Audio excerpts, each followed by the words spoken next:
Bonjour, je vais vous expliquer comment tracer un vecteur vitesse. Alors d'abord, on commence par numéroter les positions successives de l'objet. Donc M0, M1, M2, M3, M4, M5, M6, M7 et M8. Après, on trace à main levée la trajectoire de l'objet.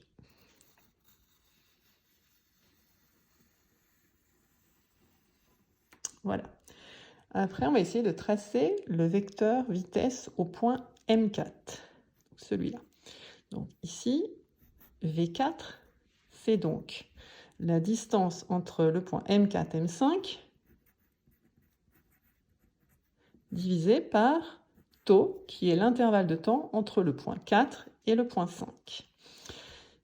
Alors, on mesure à la règle la distance entre le point 4 et le point 5, M4 et M5, ce qui fait 2,2 cm. Donc j'écris 2,2 cm, sauf qu'il faut le mettre en mètres. Donc je rajoute fois 10 puissance moins 2. Je divise par le temps, tau, qu'il faut pour parcourir le point M4 à M5, c'est-à-dire 40 millisecondes. Et je le mets en secondes, ce qui fait 0,040 secondes. Et on obtient le calcul, donc 2,2 exposant moins 2, divisé par 0,04. On obtient 0,55 mètres par seconde. Donc mètres par seconde, que je peux écrire aussi 0,55 mètres point seconde moins 1. C'est la même chose.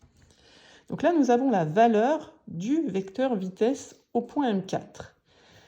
Mais un vecteur vitesse possède une valeur, un sens, une direction et un point d'application. Donc le point d'application, c'est le point M4. La valeur, c'est 0,55. La direction, c'est la tangente à la trajectoire. Mais il faut savoir quelle longueur de flèche on va faire. Pour ça, on va utiliser une échelle. Donc prenons une échelle. Donc échelle. Alors, par exemple, 2 cm pour 1 mètre par seconde. Voilà, nous avons 0,55 mètres par seconde. Ça ferait combien de centimètres? Donc je fais 2 fois 0,55 divisé par 1, ce qui me fait 1,1 cm. Donc je vais dessiner un vecteur de longueur 1,1 cm. Alors, on part du point M4.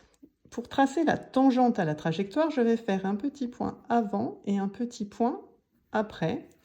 Ce sera la tangente à la trajectoire. C'est à peu près ça. Ça, c'est la tangente.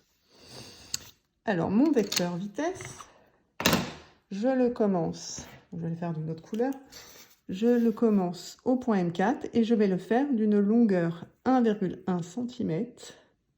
Voilà, il commence là, il s'arrête là.